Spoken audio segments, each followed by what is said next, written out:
It's the mid-1950s in Las Vegas, and if you didn't know any better, you might think you were witnessing the most glamorous moment in American entertainment history. The city is booming. The desert has been transformed into a glittering oasis of excess and possibility. New hotels are being built every year. The lights stretch across the dark Nevada sky like a promise of unlimited pleasure, unlimited money, unlimited freedom. On the surface, it looks like the American dream made concrete in neon. But underneath, in the shadows between the bright lights, something much darker is happening. Something that reveals the true nature of the American dream and who it was actually designed for.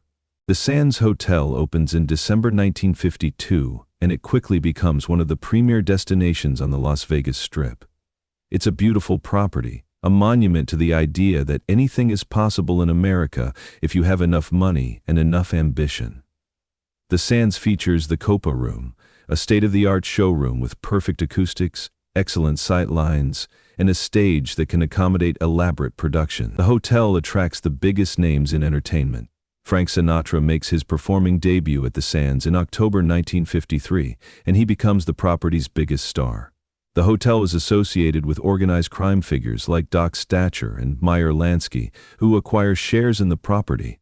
But what matters to the public is the entertainment.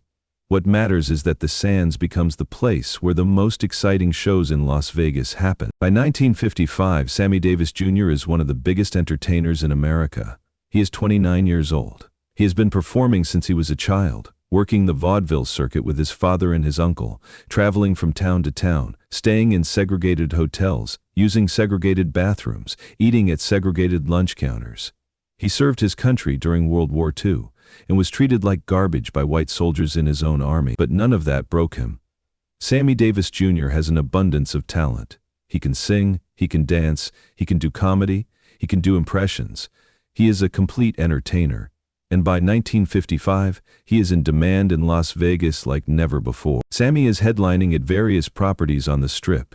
At the Frontier Casino, he is drawing enormous crowds. People come from all over to see him perform. They stand in line for hours to get tickets. They pay premium prices. They know they're going to see something special. But here's the thing that nobody talks about. The thing that exists in the shadow of Sammy's talent and his fame. As incredible as Sammy is, as much as the hotels make from his performances, they will not let him sleep in their hotels. They will not let him eat in their restaurants. They will not let him gamble in their casinos. They will not even let him use the public restrooms while wearing his own suit. The segregation rules in 1950s Las Vegas are absolute. They are written nowhere officially because they don't need to be written. Everyone knows the rules. The rules are enforced through practice, through custom, through the implicit understanding of what is acceptable and what is not. Black entertainers can perform on the Las Vegas Strip. Black entertainers cannot exist there in any other capacity. When Sammy Davis Jr. arrives at a hotel to perform, he is directed to use the back entrance. Not a regular back entrance for staff or deliveries. The back entrance is the kitchen entrance. It's where the garbage goes out. It's where deliveries come in. It's where the smell of food and cleaning chemicals and waste product is strongest. Sammy Davis Jr., one of the greatest entertainers in America, is required to enter the same way the garbage leaves the building. Once he's inside the building, there are no dressing rooms for black performers. This is important. The white stars have dressing rooms with mirrors, with comfortable furniture, with private bathrooms. Sammy is given a space, sometimes a converted closet, sometimes an unused storage area. But between his acts, when he has time to rest, he has nowhere to go. So he waits outside. He waits by the swimming pool where he is not allowed to swim. He sits there in his costume, sweating in the desert heat, watching white guests enjoying the amenities of the hotel that would never allow him to use those same amenities. At night, when his performance is finished, when he has given everything he has on stage, when the audience has roared its approval and demanded encores, when he has somehow managed to transform himself into the thing that white audiences want to see, he is escorted out the back door. A car is waiting. The driver takes him not to a hotel suite with a comfortable bed and air conditioning, but to the west side of Las Vegas. The reward is huge, and it's declined by the post-9/11 bills, to a neighborhood that looks nothing like the glamorous Strip. To a boarding house. to what might have been a decent place in any other context, but in 1955 Las Vegas, it is the only place a black entertainer is allowed to sleep. The boarding house is called the Harrison Guest House, named after its owner Genevieve Harrison, a black woman who has essentially created a refuge for the many entertainers who come to Las Vegas to perform on the Strip and have nowhere else to stay. The roads in the neighborhood are unpaved, the buildings are modest, there is no air conditioning. There are no penthouse suites. There is no silk sheets and room service. There is just a basic bed, in a basic room in a neighborhood that is separated from the glittering Strip by what might as well be an ocean. The message of this segregation is not subtle. It is designed to communicate one thing clearly. You are welcome to entertain us. You are welcome to make us money. You are welcome to use your talent and your body and your voice to give us pleasure. But you are not welcome to share our space. You are not welcome to sit next to us. You are not welcome to sit next to us. You are not welcome to swim in our pool. You are not welcome to sleep under our roofs. You are a performer. You are a tool. You are not a person. Sammy Davis Jr. is aware of this every single moment he spends in Las Vegas. He is aware of it when he wakes up in the boarding house on the west side. He is aware of it when he is driven to the hotel through back streets. He is aware of it when he is directed to use the kitchen entrance. He is aware of it when he realizes there are no dressing rooms. He is aware of it when he stands by the swimming pool in his costume, watching white people enjoy the water. He is aware of it when he stands by the ever-present sign, watching white people enjoy the water. He is aware of it when his performance ends, and he is escorted out the back door like a criminal being removed from the premises. The segregation is not something that happens to Sammy occasionally. It is a constant, relentless, daily assault on his dignity. And it's during these years of the early and mid-1950s that Sammy Davis Jr. develops a friendship with Dean Martin. The two men know each other through various connections in the entertainment industry. Sammy knows Dean partly through Frank Sinatra, who has been instrumental in helping Sammy's career. Sammy also knows Dean through Jerry Lewis, Dean's comedy partner, with whom Sammy is close. But it's the regular performances in Las Vegas that bring Dean and Sammy together. They see each other in the hallways. They see each other working backstage. They see each other navigating the world of entertainment at the highest levels. And Dean Martin begins to understand something that perhaps he had not fully grasped before.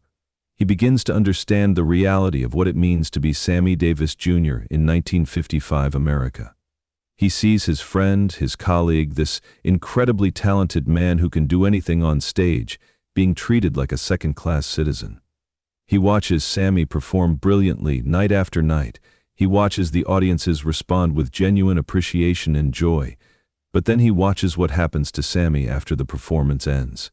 He watches Sammy being escorted away like the entertainment has ended, and the entertainment needs to be put back in storage until it's needed again. Dean Martin is not known as a political activist.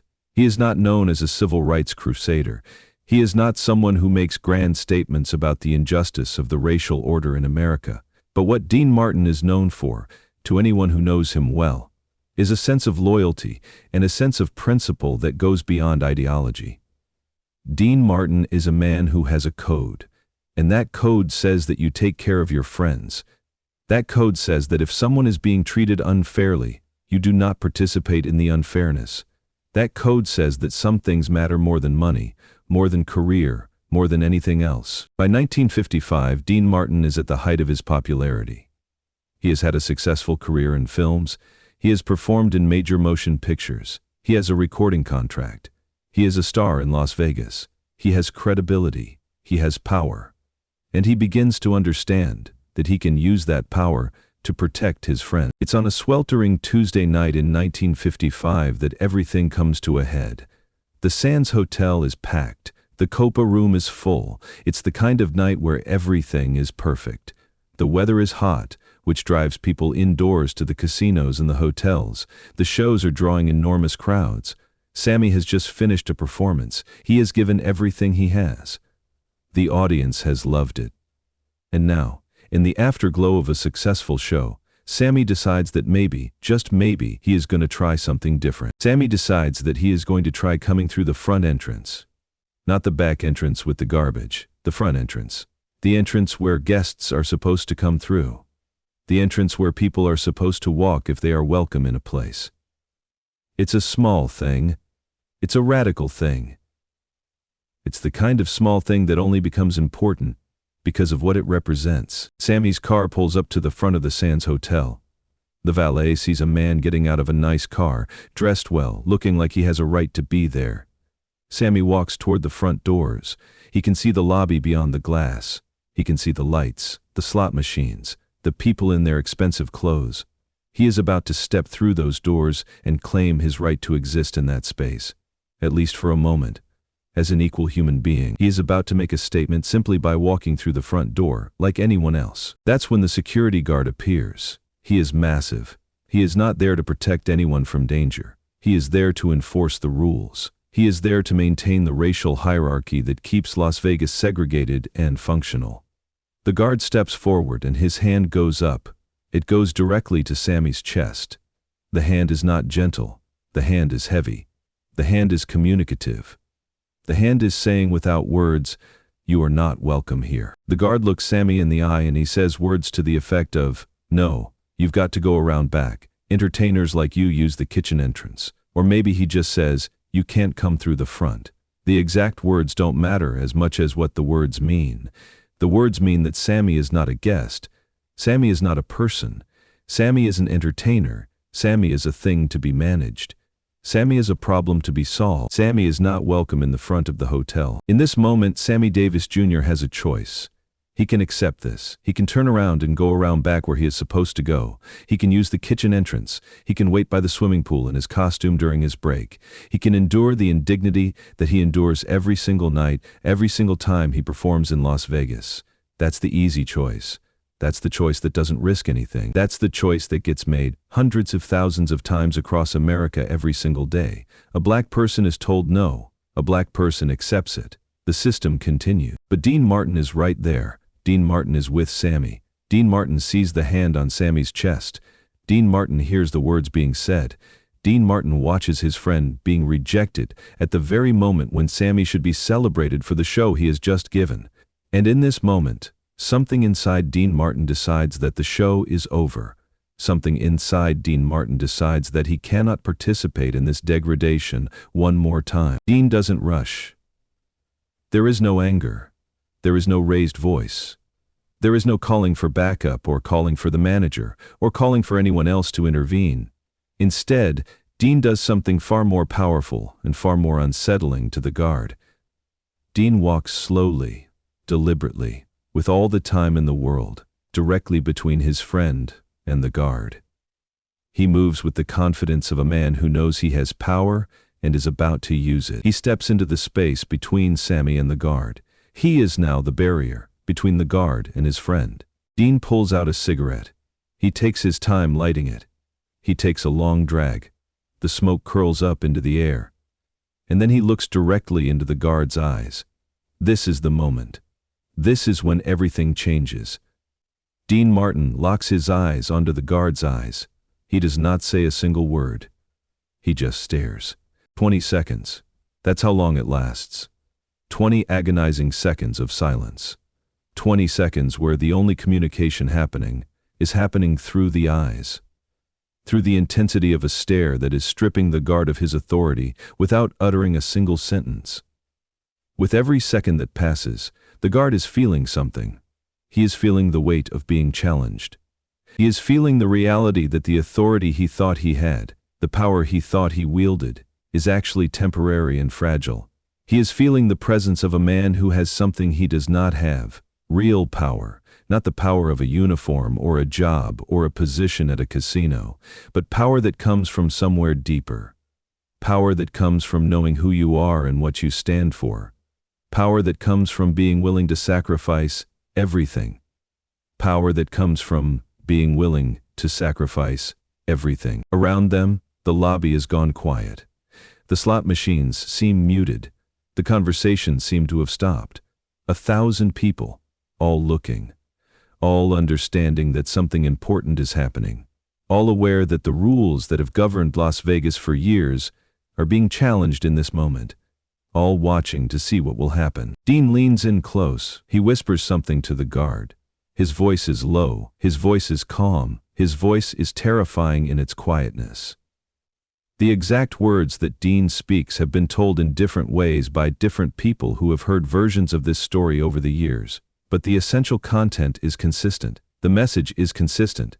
Dean tells the guard that he is going to tear up his contract with the Sands Hotel. Dean tells him that he is one of the biggest draws at this hotel. Dean tells him that he makes millions of dollars for the Sands. And Dean tells him that he is walking away from all of it. Dean tells the guard that if it takes it, he will buy the entire hotel. Dean is not exaggerating or making empty threats. The guard knows this. The guard understands that Dean Martin is wealthy enough, powerful enough, and committed enough to actually do this. Dean tells the guard that from this moment forward, Sammy Davis Jr. is going to walk through the front door of the Sands Hotel whenever he wants to, whenever he chooses to. And Dean tells the guard that if that doesn't happen, if there is any obstruction, if there is any problem, then Dean Martin is never performing at the Sands Hotel again. And that means the Sands Hotel loses millions of dollars in revenue. That means the Sands Hotel loses its biggest attraction. That means the Sands Hotel goes from being the premier destination on the Strip to being just another casino. It's a threat. But it's a threat delivered so calmly, so specifically, so financially devastating that the guard doesn't have a counter-argument. The guard doesn't have a response that makes sense. The guard realizes that his job, his position, his authority, all of it depends on the Sands Hotel being successful and profitable. And if Dean Martin walks, all of that is gone. The guard steps back, not just a little bit. He steps completely back. He steps out of the way. He practically vanishes. His presence that had been so dominant, so authoritative, so intimidating just moments before, now becomes irrelevant. He has been stripped of his authority without a single blow being struck.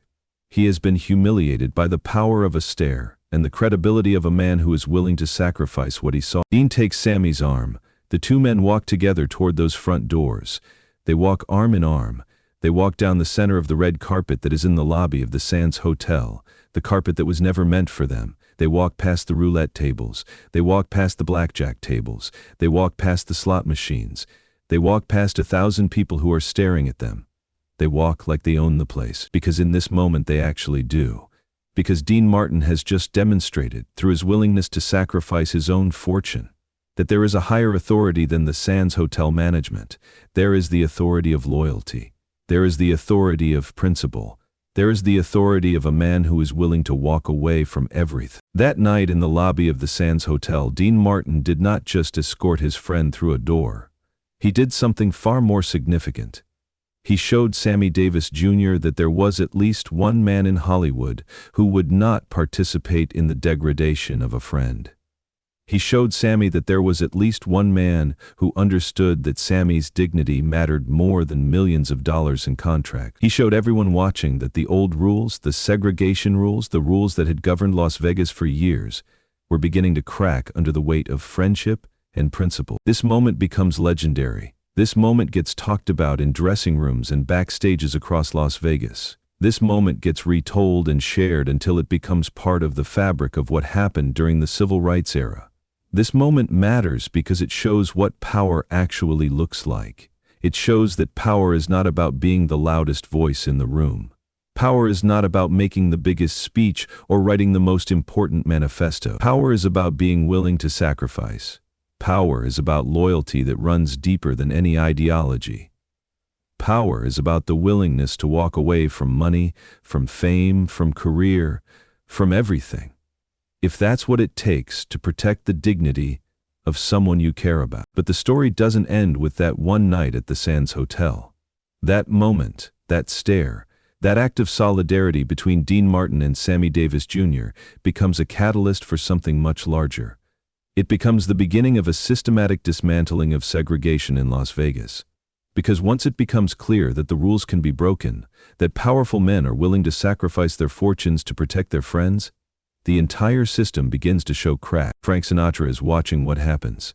Frank sees Dean Martin tear up his contract and walk his friend through the front door of the Sands Hotel. Frank sees that the hotel doesn't collapse. The casino doesn't close.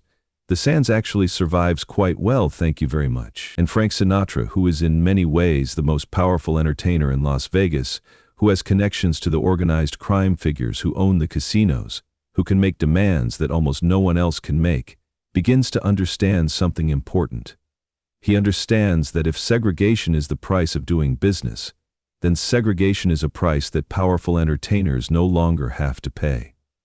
Frank Sinatra is not a civil rights activist in any formal sense. He doesn't make grand speeches about racial equality. He doesn't join marches or organize protests.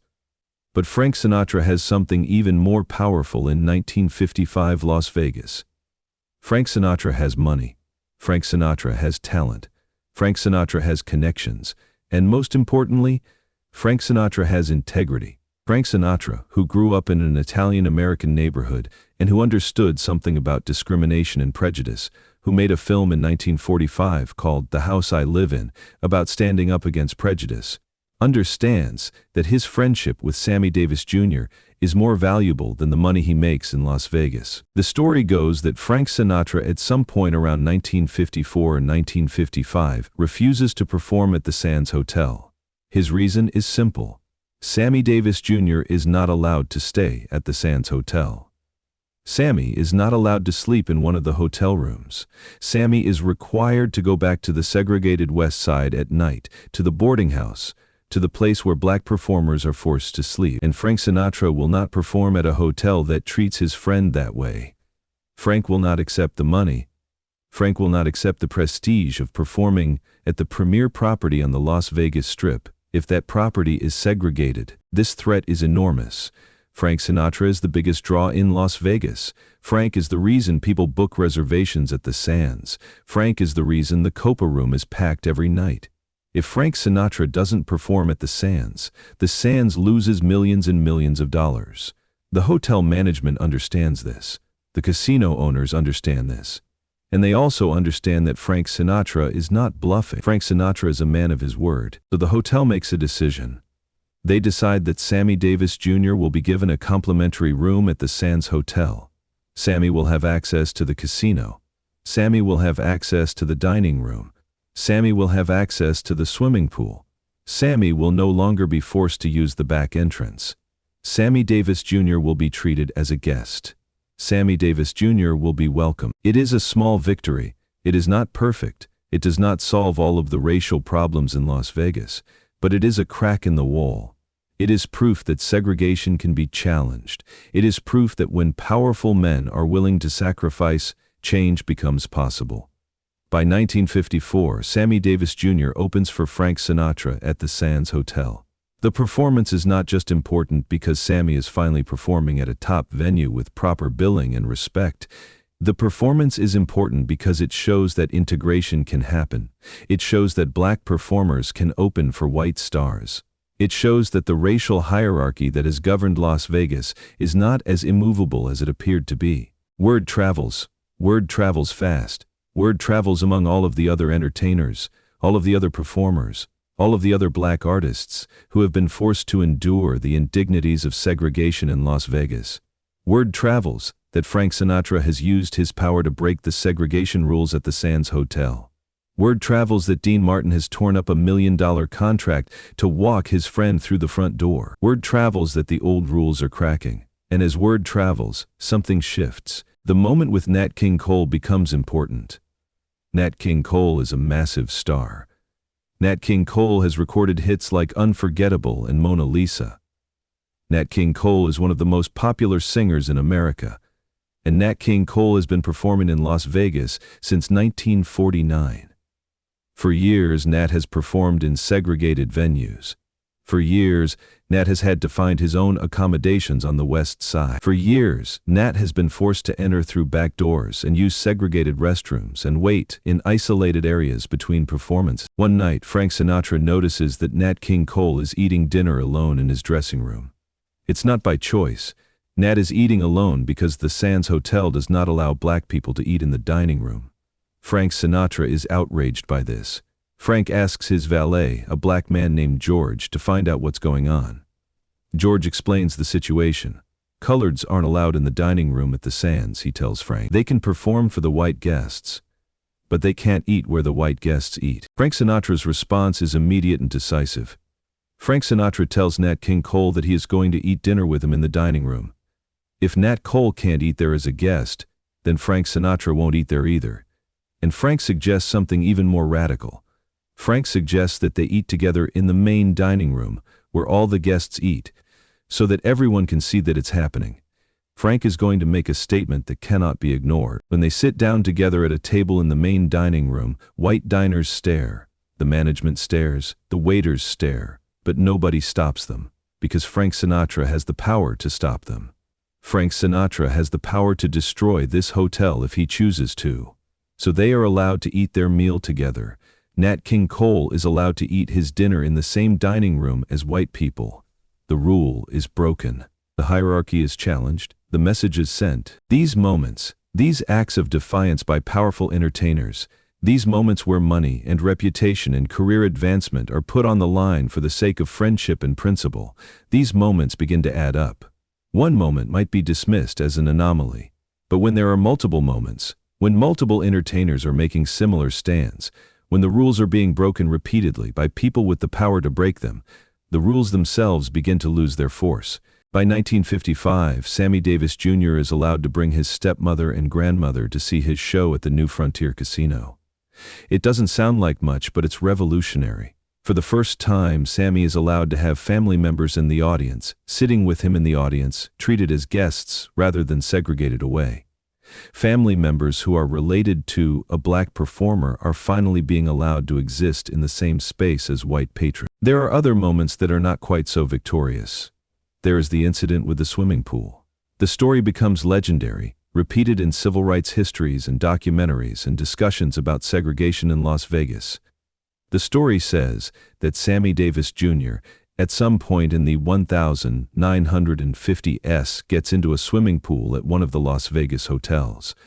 The pool is designated for white guests only, but Sammy, understanding that the rules are beginning to change, understanding that powerful men are beginning to stand up to segregation, takes a swim, and when he gets out of the pool, the management's response is immediate and humiliating. They drain the entire pool. They drain all of the water. They clean it thoroughly, and then they refill it with fresh water. The message is clear. The water that has touched Sammy Davis Jr.'s body is contaminated. The water is polluted by his presence. The water cannot be allowed to touch white bodies. It is a small incident compared to the larger movements that are happening in America during this era, but it is significant in a different way. It is significant because it shows us exactly what segregation was. Segregation was not just about legal restrictions and official policies. Segregation was about the communication of contempt. It was about the message that black people were so fundamentally different, so fundamentally other, so fundamentally contaminated, that even the water they swam in had to be completely replaced. The draining of the pool is not a practical measure. There is no real contamination. But the draining of the pool communicates a message about what segregation actually meant. Yet despite incidents like the pool draining, the overall trend in Las Vegas is toward integration. The pressure from entertainers like Sinatra, like Martin, like Davis Jr., like Nat King Cole, like Harry Belafonte and Lena Horne, and all of the other black artists who are powerful enough and famous enough to make demands. This pressure is mounting. The casino owners are beginning to realize something. They are beginning to realize that having black performers is profitable. They are beginning to realize that segregation is not necessary for profit. In fact, segregation might actually be limiting their profit, because it limits the venues where these performers can work, the hotels where they can stay, the relationships they can build. By 1957, Nat King Cole is able to negotiate a contract that gives him and his band access to all of the hotel's accommodations at the Sands. He can stay there. He can eat in the dining room. He can use the casino. But he is still often prevented from entering hotels where he is not performing. In early 1957, Cole tries to enter the newly opened Tropicana Hotel with two other men, one of whom is a local black celebrity and one of whom is a white publicist for the Sands. A security guard blocks their entry. The white publicist, Al Freeman, explains to the guard that's Nat King Cole. The guard knows who Cole is, but that doesn't matter. The rule is the rule. Cole is black. He is not allowed to enter. Cole's response to this continued segregation is to do something remarkable.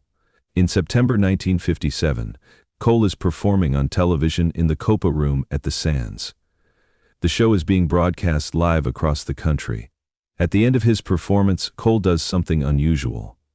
With the television cameras following him, with the national audience watching, Cole takes a tour of the Copa Room. He introduces the audience to the people who work there, the manager, the maitre d', the captains, the waiters, the busboys, the waitresses, the chefs.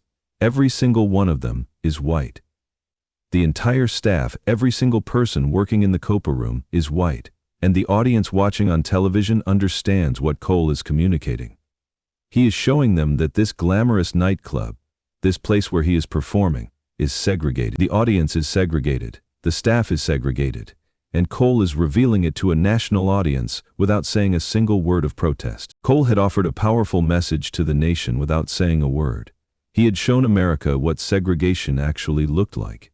He had shown that even in 1957, in the glamorous entertainment capital of Las Vegas, segregation was absolute and complete. But the moment is significant for another reason. The fact that Cole was able to do this, the fact that he was able to use the television broadcast to reveal segregation to a national audience, suggests that the climate is changing. It suggests that black entertainers are finding ways to challenge segregation, to expose it, to make it undeniable. And this exposure is beginning to have an effect.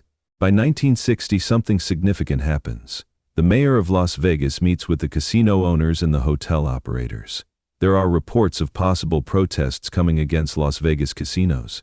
There is pressure from civil rights organizations. There is pressure from entertainers.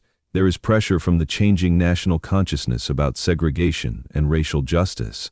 And so, the mayor and the casino owners come to an agreement. Las Vegas will be desegregated.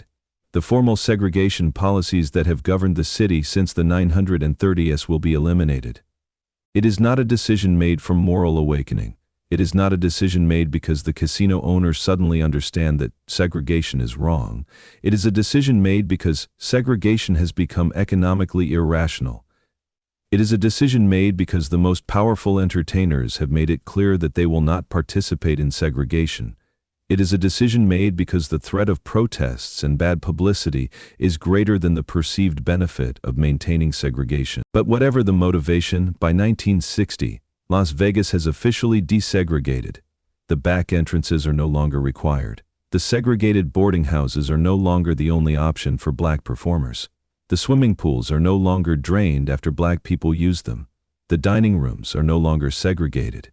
The rules that had governed Las Vegas for 3 decades are crumbling. And at the center of this transformation are men like Frank Sinatra, Dean Martin, and Sammy Davis Jr. These are not men who are primarily known as civil rights activists. These are entertainers. They are artists. They are performers. But they are also men who understood that their power came with responsibility. They understood that when you have the ability to make a difference, when you have the resources and the reputation to challenge injustice, then you have an obligation to do so. Dean Martin's contribution to this transformation was particular. Dean Martin was willing to tear up a contract worth millions of dollars. Dean Martin was willing to sacrifice his career in Las Vegas if that's what it took to protect his friend. Dean Martin understood that loyalty to a friend, the simple human act of standing beside someone who is being humiliated, was more important than wealth or career advancement. The stare that lasted 20 seconds became the symbolic representation of this moment. The stare represented the power of one man to challenge the authority of a system through the sheer force of his conviction and his willingness to sacrifice. The stare represented the moment when the old rules began to lose their power. The stare represented the beginning of the end of segregation in Las Vegas. And in some ways, the beginning of a larger transformation in American society. What made this moment particularly powerful was that it was not a grand speech or a political declaration. It was not a march or a demonstration. It was simply one man standing between his friend and a security guard, staring into the guard's eyes and communicating through that stare a fundamental truth. The truth that the guard's authority was temporary. The truth that the rules were changing. The truth that there were men with greater power who were willing to use that power for justice.